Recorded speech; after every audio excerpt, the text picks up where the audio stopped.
great presence in social media.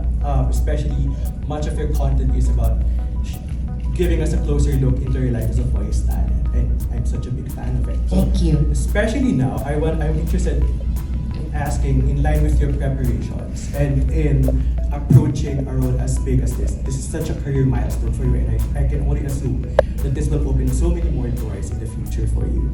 So, what was your approach like in preparing for roles like this and making sure that now that you've actually broken down the fourth wall with social media on how to make sure that people are gonna see, or people are gonna hear your character and not INKA MAGNAYE, the voice talent that we're actually out on social media? Thank or you. is that even part of your thought process?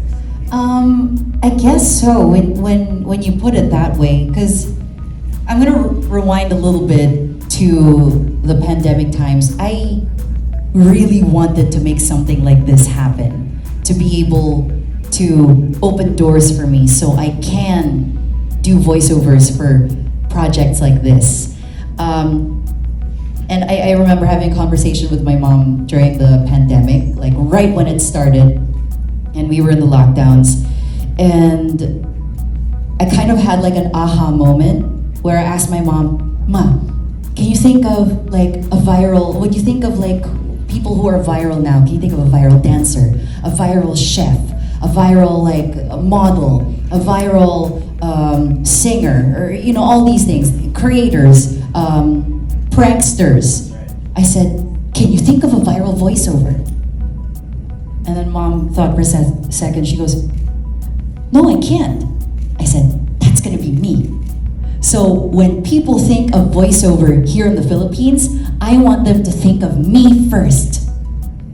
Because before I did this, I always had to explain what being a voiceover was about. Because people were like, "What's that?" Like they didn't realize that it was a job. Because usually the comment is, totoong tao pala yan, akala ko robot lang. So that was like the first step. And then I just really tried to solidify like, I'm a voiceover, I'm a voiceover, I'm a voiceover, until people were like, "Oh yeah, she's a voiceover, she's a voiceover."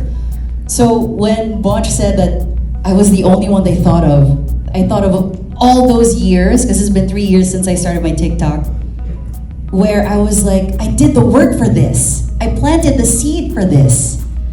And the challenge also, I guess, is to make people hear the character instead of me. So that's where the acting comes in, right?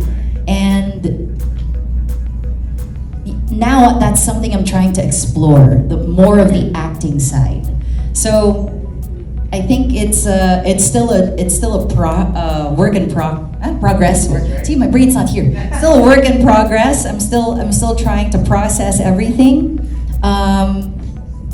But yeah, I think subconsciously, all of that is happening in my head in whatever way, shape, or form or degree. Yeah. I hope I answered your question. Okay, good. I think what you're doing also is you're reintroducing to the new generation that talent can be a profession.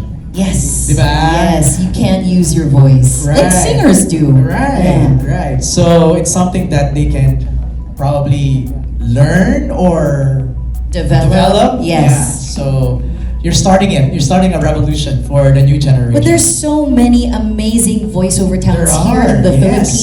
Philippines. There's so many more, even like their expertise are far beyond like my what do you call that? My scope of work. That's right. Thank you. And I am so excited for the whole world to discover that deep well of amazingly talented Correct. Pinoy voiceover talents and voice actors.